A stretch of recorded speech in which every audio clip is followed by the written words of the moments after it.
Family and fellow soldiers, I'm the Professor, and this is the Moment of Truth. With this year's looming midterm election season, we're going to be subjected to an orgy of propaganda telling you and me that black voters don't matter, or at the very least, our demands don't. Expect that to be a running theme of the white media's coverage of various races, as they've been doing in Texas. They're setting the tone for what's going to be happening later this year. Joe Biden told us that we needed to make deals with other groups in this country, particularly with Hispanics. But my question is, did the Democrats ever tell Hispanics or any of these other groups that they need to be making deals with us, that they need to be coming to us for anything? They, of course, don't, because this is white power doing what it's always done, and that is to use buffer groups and barriers as a means to insulate itself against black people because we're the only ones putting pressure on them. What's happened with the black grassroots has outlasted other things like the BLM protests. What they see is the black grassroots putting pressure on these white politicians, pointing the finger at them and putting them on the spot. They see that we're no longer going for the con game of letting these bought and paid for sellouts be our representatives. We're not letting them run that game where some bootlick from the DNC claims that they're going to go to the government and say what it is that we think, and we just need to wait until they bring about some changes. But in the meanwhile, America's the greatest country on earth, and black folks, well, we got it hard, but it's better than it's been in the past. We ain't going for that. And we're not listening to these pork chop preachers or these other political prostitutes that have been on the payroll of white power either. We're ignoring the buffers and the barriers. That's what they're seeing. We're not going for the okie doke. And while it's true that these other groups aren't the ones running white supremacy necessarily, it's also true that they've chosen to be active supporters of it, to be adjacent to it. The things that they claim to stand for and the things they claim to stand against are usually nothing more than socio-political theater. It's them performing for the dominant society and letting them know, hey, see, look at us. We're waving the flag for your interest harder than you do, so please accept us. Well, that being the case, why would we allow a wrinkled-up racist like Joe Biden to tell us who we ought to be talking to about our demands, as if somehow we got it wrong? What he was saying was, you gotta let up on me. You're pressuring me too much. You backed me into a corner. You need to go talk to somebody else. You're putting too much heat on me. You see, family, when our focus changed, so did the political discourse. And don't let anyone tell you that they can't do anything big for us right now because, they're scared that they're not going to get Congress back. There's always some reason, some excuse. It's always a major election that's either going on this year or they're preparing for it the next year. That's the treadmill they've had us on. Don't let anybody tell you, these guys, you can't be making any big asks right now because the situation is just too sensitive. Democrats have carried out a government shutdown, the second in the last few months. And why have they done it? Because 2 white people got killed. They gave the black victims of police and white supremacist violence a moment of silence and nothing more. They just went back to business as usual. But 2 white people get killed. Well, in that case, then something has to be done. They want to make it clear that for white people who get killed, the world, or at least the U.S. government, must come to a complete stop, because that's important. White lives, and only white lives, matter. Keep in mind, you've even got the left-leaning part of the white media admitting that this current government shutdown, partial government shutdown, is because the Democrats are deliberately holding up the funding of the Department of Homeland Security until they can extract some concessions about how ICE operates. That's what they're doing. Playing with people's paychecks, playing with sensitive and important governmental functions. You've even got the airports that are all backed up because of it. This is what the Democrats are doing, and they're fearless about it. Oh yeah, we're supposed to believe that the Democrats are chewing their fingernails off, wondering if they're going to be able to get back control of Congress. They're not worried at all. This current government shutdown proves it. They're doing this during an election year, and they know that this is going to cost them votes, and yet they don't seem to be worried about that at all. Same way that the Republicans were not worried about voting to have gay marriage be legalized. Republicans supported that in 2020 when you had Donald Trump running for re-election, and yet that didn't seem to bother the Republicans at all.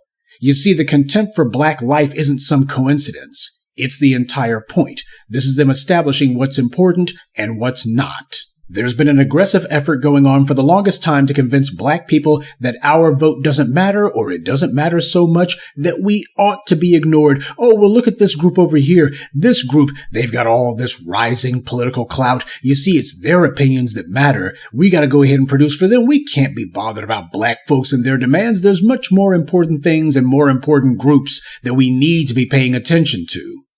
But the reality is they're actually trying to convince you to become apathetic. They're trying to find a way to coerce or otherwise trick you into going back to sitting on your hands while they run roughshod over you. This is about demoralizing this newly resurgent Black empowerment movement. Black people in general and foundational Black Americans in specific have no idea how truly powerful that we are. But the enemy understands the basics of these principles. There's a number of social scientists and would-be pundits out there who people have been looking to as experts on the issues of the day. Some people reference folks like Scott Galloway. Galloway is, in my opinion, extremely overrated. I'm using that in lieu of another term that would be more direct and more accurate. I've listened to his pearls of wisdom, and it seems to me that the man's a professional BS artist. His background is in marketing. That's what he's a professor of, by the way. That's what he's actually qualified to speak about. He should limit his analyses on society to macroeconomics and disruptions to the supply chain. Things he's actually qualified to speak about. And yet, for some reason, the white media and a bunch of podcasters will have him on to speak on things that he clearly has no qualifications to speak on. I guess that's because he says the right things, or he makes sure not to say the wrong ones. He certainly doesn't say anything that's going to give Wall Street any heartburn. I don't listen to him. In fact, I don't put much stock in what most of these so-called experts say. Hell, if these people actually had anything actually worthwhile to say, they would have people from the white media and the dominant society attacking them morning, noon, and night, or just refusing to put them on altogether. Okay, so what do overrated experts sanctioned by the white media have to do with anything? Ever since the beginning of the Iran war, certain white podcasters and the algorithm have been really pushing this one guy in particular, Professor Jiang Hui Chen. I'm not here to endorse him. From what I've seen, this man's degree is in English literature. I would have expected that he had a degree in political science or geopolitics or global economics, international relations, things like that. I'm not saying that not having a degree specifically in a field that you're speaking on means that you shouldn't talk on it. People like the now infamous Noam Chomsky has a degree in linguistics, and yet he's spent 50 plus years speaking not on words and their associations, but instead speaking on geopolitics. I simply want to point out that this guy, Professor Jiang, a Chinese-Canadian professor who's getting so much attention right now, he said something that I've been telling you for nearly 20 years. The real power, the real currency in the world is not money. It is human consciousness. Or basically attention. Okay? This is it, guys, okay? Once you understand this idea, you understand everything. This war is being fought to control the consciousness of the human race. Because it is our consciousness that creates reality itself. That's the source of all wealth and all power in this world. Okay? That's why this is happening. In other words, this is a war not just for Iran. This is a war not just for the Middle East. It is a war for the soul of humanity. This is what's happening, guys. Alright? This is what World War III is. World War III is meant to be the last and final war of all human history. Because whoever wins this war will control the very soul of human existence for all of eternity. Okay? That is the end game. The real currency of this world is not money. It is human consciousness, or attention, as he put it. Because that is basically what creates reality. It's certainly what creates the ability for power to move and to actually change things. What people see as worthy for them to give their attention to. Because those are the things that they actually get behind. Those are the things that they actually believe. For nearly 20 years, I've told you that it's your eyeballs and your ears that the enemy has been fighting to control. That's the real prize that they've all been fighting for and putting all this money out there and killing people for, trying to find a way to keep your attention and keep it focused on what they want you to think about. That's why the enemy puts so much time and money into pumping out propaganda and so-called entertainment that's nothing more than mass mind control. And it's your mind that they're trying to control. And you need to understand that. A lot of folks want to make this into a numbers game. Oh, well, black folks, your numbers, don't you think that your numbers are in decline? Now, to be sure, numbers do matter. Only an idiot would say it doesn't matter if there's only one person out there against a million. But what's just as important as the numbers is whether or not those numbers are organized and focused. The white media is out here trying to conjure magic. They're trying to find a way to convince you out of whole cloth that there are these other groups, like, say, the Hispanics, who are going to be some sort of swing vote. That could never be the case. First of all, they think of themselves as honorary members of the oppressor class, and that being the case, they could never actually form a swing vote. They're going to go whole hog with one or the other, and the entire point of a swing vote is it could go either way. And if some group is going to be promoting itself as a swing vote, they have to be able to prove that they can consistently turn out and be able to swing an election in a particular direction. And it's not going to be based on, well, what somebody said this week, or how do you feel about your favorite entertainer? What did they say? We've seen Democrats try this before with other groups. When you had that guy Yang, who was claiming that it was Asians who made the big difference in the Senate elections in Georgia back in 2020. You know, the ones that got Raphael Warnock and that John Ossoff guy put into the Senate. But as always, it was the black vote that actually made the difference, as was shown 4 years later when black voters stayed home and Georgia flipped back red again, because it wasn't the Asian vote that was a swing vote. It was, as always, the black vote. People can hide their heads in the sand, but on election day, they'll be screaming and fuming. But I show you the clip from this Jiang guy just to make the point that even at moments like this, you got people from these other groups, they understand how powerful it is when you have folks who are focused on something that's in their interest and they're not taking their eye off the ball. They understand that the attention that you give to things is what gives it power.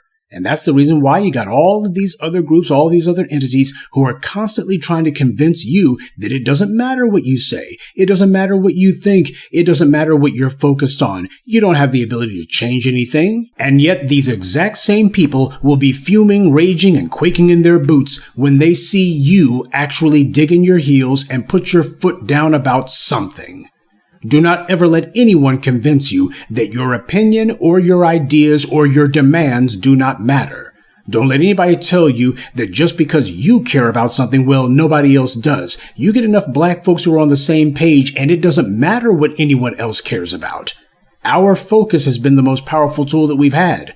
Our problem is that we haven't used it consistently enough. And every time it looks like we're going to be making that standard operating procedure, there's always some bootlicks or some phony white allies who'll come out of the woodwork telling us why we can't, why it's a bad thing, or why we shouldn't be the ones doing it. Yeah, go ahead and put your faith in the congressional black talkers. That's worked out great so far, hasn't it? Everyone understands how powerful it is when a group of people, even those who are oppressed, give themselves over to an idea, that they focus on it, that they get everybody behind it. That's when things move. That's how delineation became a thing.